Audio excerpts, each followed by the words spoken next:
లోపల చాలా చిన్నపాటి టెన్షన్ ఉంటుంది. థ్యాంక్ యూ మీ అభిమానానికి చాలా చాలా థ్యాంక్స్. ఇందాక ఆది అన్న అంటున్నప్పుడు అన్నట్టు చిరంజీవి గారు ఆయన మెగాస్టార్ అవటం కన్నా ఆయన్ని అభిమానించే వాళ్ళలో ఒక్కడ పైకి వచ్చిన ఆయన కంటే ఆనందపడేవాడు ఈ భూమి మీద నేను ఎవరిని చూడలేదు. నిజం చెప్తున్నాను. నాకు తెలిసి మీలాగే ఆ వెనకాల రోల్లో నుంచి నా జీవితం మొదలై ఆయనతో ఆల్మోస్ట్ 6 years నుంచి ఆయన కుటుంబంలో ఒక మెంబర్లాగా నేను దగ్గర నుంచి చూసి హానెస్ట్గా మనస్ఫూర్తిగా చెప్తున్నాను, చిరంజీవి గారిని మించిన చిరంజీవి గారిని మనం చూడలేము, రాబోరు. ఇది మనస్ఫూర్తిగా చెప్తున్నాను, ఒక అభిమానిగా చెప్పట్లేదు. ఆయనతో పాటు పనిచేసిన ఒక దర్శకుడిగా, ఒక టెక్నీషియన్గా చెప్తున్నాను. చాలా చాలా చాలా గొప్ప వ్యక్తి. ప్రేమించండి, మనం అందరం హ్యాపీగా ఉంటాం. ద్వేషించండి, ఆయన ఇంకా డబల్ పైకి వెళ్తూ ఉంటాడు. రిజల్ట్ రూపంలో, రెవెన్యూ రూపంలో, బాక్స్ ఆఫీస్ బొనోజా రూపంలో గుద్ది సమానం చెప్తాడు. ఇది తప్ప పాపం ఆయనకి ఏమీ తెలియదు. ప్రతి కామెంట్కి, ప్రతి బ్యాడ్ రివ్యూకి ఆయన సమాధానం రెవెన్యూ, రెస్పెక్ట్, కుటుంబం నుంచి ఒక పవర్ స్టార్ని తీసుకొచ్చి నిలబెట్టారు ఆయన.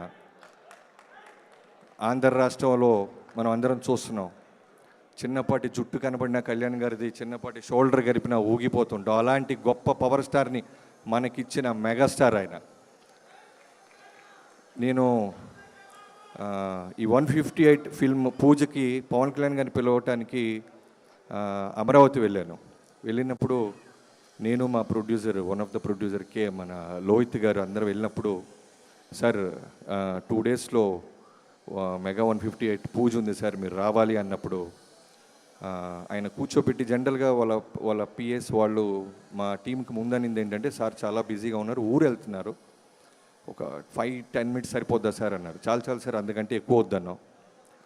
బట్ అలాంటి కళ్యాణ్ గారు 158 పూజగా రావాలన్నప్పుడు 2 గంటలు నాకు టైం ఇచ్చారు.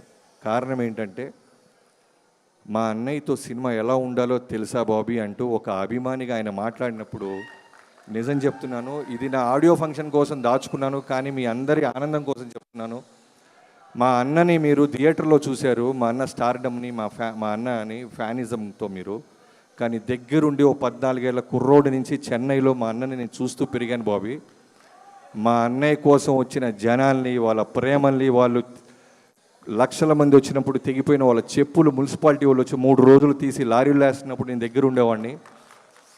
ఆయన కోసం వచ్చిన దండలు, ఆయన కోసం వచ్చినప్పుడు ఆ తొక్కిసలాట్లో చిరిగిపోయిన చొక్కాలు చూసే భాగ్యం నాకు కలిగింది. అలాంటి మెగాస్టార్ గారిని మళ్ళీ బలమైన కథతో తీసుకురా, తమాషా కన్నా ముందు ఒక ఎమోషన్తో బలంగా గుద్దు థియేటర్ మీద. మెగాస్టార్ అంటే అభిమానుల్లో ఫస్ట్ నేనే ఉంటాను, ఫస్ట్ కాపీ నాకు చూపించు, నీ ఆడియో ఫంక్షన్ నువ్వు పిలవపోయినా వచ్చేలాగా చేయి బాబీ అని ఆ రోజు అడిగారు ఆయన. సో అలాంటి కళ్యాణ్ గారికి మాట ఇచ్చి మొదలెట్టాం 158. రేపు పొద్దున గ్లిమ్స్ రాబోతుంది, ఖచ్చితంగా రాసి పెట్టుకోండి. చిరంజీవి గారిని చాలామంది, మనం కోట్ల మంది పొగిడితే రజనీకాంత్ గారి లిరిక్ ఒకటి ఉంటుంది, 100 మంది తిడుతుంటే కోట్ల మంది పొగుడుతుంటారని అనిరుద్ధ్ చేశాడు. సో అలా అక్కడక్కడ కామెంట్స్ వస్తున్నప్పుడల్లా నాకు అనిపించేది, వాల్తేరు వీరయ్య నా ప్రేమనంతా నింపేసి రాసి కొడితే 250 కోట్లు కొట్టాం వాల్తేరు వీరయ్య. సో అప్పుడు కూడా అక్కడక్కడ చిన్న కామెంట్స్ చూసాం మేము. ఆ కామెంట్స్ కూడా సమాధానం చెప్తున్నాం 158 సినిమాతో. మెగాస్టార్ గారిని ఎప్పుడూ చూడని ఒక extraordinary mass angle, emotional angle. నాకు రుద్రవీణ అంటే చాలా ఇష్టం, స్వయం కృషి అంటే బాగా ఇష్టం, ఆపద్ బాంధవుడు అంటే ఇంకా ఇష్టం. కానీ ఆ సినిమాలు ఎక్కడో కమర్షియల్ యాంగిల్ లేకపోవటం వల్ల బాక్స్ ఆఫీస్ దగ్గర మనం పెద్ద రెవెన్యూ చూడాల. బట్ కమర్షియల్ యాంగిల్ పెట్టి అలాంటి రుద్రవీణ, అలాంటి స్వయం కృషి చిరంజీవి గారిని మనం మళ్ళీ చూడాలి అనే ఒక కృషితో రాసిన కథ ఇది. రేపు గ్లిమ్స్ వచ్చిన తర్వాత మిగతా విషయాలు మాట్లాడుకుందాం. మెగాస్టార్ గారితో పనిచేస్తున్నప్పుడు క్లియర్గా అబ్జర్వ్ చేస్తే ఒకే విషయం అర్థం అవుద్ది, సినిమా తప్ప వేరే సెకండ్ విషయం ఆయన మాట్లాడు, ఆలోచించడు, స్పేస్ కూడా వేస్ట్ చేసుకోరు. నిజం చెప్తున్నాను. ప్రతి అభిమాని గురించి తెలుసు ఆయనకి. ప్రతి అభిమాని ఎక్కడో కష్టంలో ఉంటే ఫోన్లో మాట్లాడుతూ ఉంటారు. ఇందాక ఎవరో చెప్పారు, గబ్బర్ సింగ్ సినిమాలో వన్ ఆఫ్ ద ఆర్టిస్ట్కి ఇబ్బంది జరిగితే మొన్న ఒక కీ షాట్ తీస్తుంటే ఒక్క 2 minutes బాబీ అని పక్కకి వెళ్ళి ఫోన్ మాట్లాడొచ్చి ఆయన ఎంత డబ్బులు ఇస్తున్నాడో ఒక్కడు రాయడు, ఒక్కడు చదవమను, ఎవరు బయటికి చెప్పరు, ఆయన చెప్పమండు. ప్రతిరోజు ఆ చెయ్యి ఎంతమందికి చెక్కుల మీద సంతకం పెడుతుందో దగ్గరున్న నాకు ఒక్కడికే తెలుసు. నేను అన్నాను ఓ రోజు, అనయ్య దగ్గరున్నాను కాబట్టి నాకు సరిపోతుంది, మీరు ఇన్ని లక్షలు ఇస్తుంటారు, మీరు ఇటుపక్క అక్కడి నుంచి కళ్యాణ్ గారు ఎవరు మాట్లాడరేంటి వీరి గురించి అన్న. మాట్లాడటం కోసం చేయట్లేదు కదా సాయం అన్నాడు ఆయన.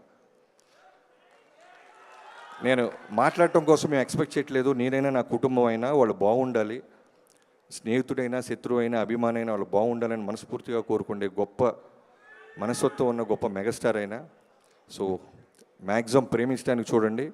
ఏమాత్రం చిన్న మీ టైం వేస్ట్ చేసుకుంటే కొడితే బాక్స్ ఆఫీస్ కొడతానే ఉంటాడు.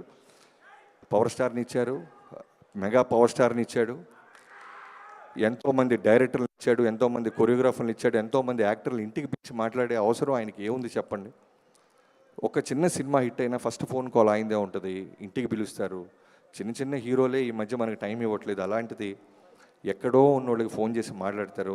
ఈ మధ్య ఇంకొక విట్నెసెస్ ఎవరో ఒక లేడీ యాక్ట్రెస్ చిరంజీవి గారిని కలవటానికి కుదరట్లేదు అని ఎక్కడో ఫీల్ అవుతుంటే ఎవరో చెప్పారు ఆయనకి. వెంటనే ఫోన్ చేసి అమ్మ క్షమించమ్మా, నా దగ్గరికి రావడానికి పలానా కాంటాక్ట్ నెంబర్ తీసుకొని రామ్మా అని ఇంటికి పిలిచారు. మొన్న మా యూనిట్లో మా కెమెరామెన్ గారి అసిస్టెంట్ ఒక అబ్బాయి ఉన్నాడు.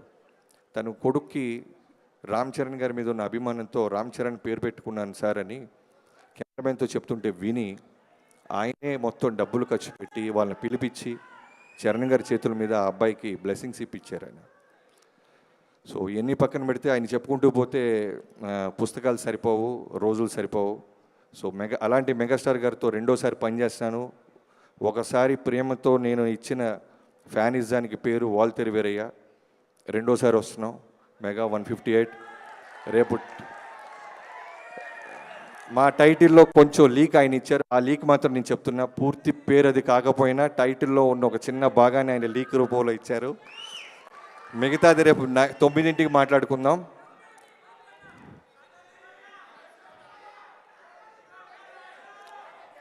ఒకడు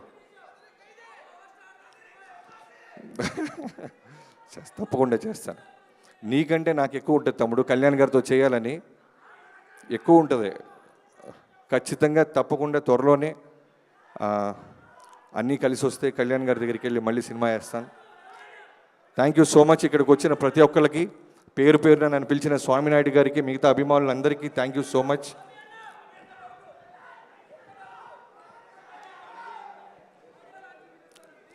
ఆడియో లాంచ్ గ్రాండ్గా చేద్దాం, జనాల్లో ప్రతి అభిమాని ఉండేలాగా చూద్దాం. ఇంకోలాగుంటాయి ఈ సినిమా ప్రమోషన్స్, ఇంకోలాగుంటాయి తమ్ముడు, ప్రామిస్, ఇంకోలాగుంటాయి. Okay, thank you so much. ఇక్కడికి వచ్చిన పేరున ప్రతి అభిమానులకి thank you. Thank you Bobby గారు, థ్యాంక్ యూ సో మచ్. అయితే ఏమన్నా చిరు లీక్స్ లాగా మీరు కూడా ఏమన్నా లీక్ ఇచ్చేసారా? ఓకే, మీకు వచ్చేసింది ఆ లీక్. అయితే నేను అక్కడ చాలా హడావిడి రాలేదంటున్నారు వాళ్ళు, అదేమిటది అలా ఇన్ని రోజులు ఓపిక పట్టారు, 9 దాకా ఓపిక పట్టండి. లీక్ చేయాలన్నా, టైటిల్ లీక్ చేయాలన్నా ఆ స్థాయి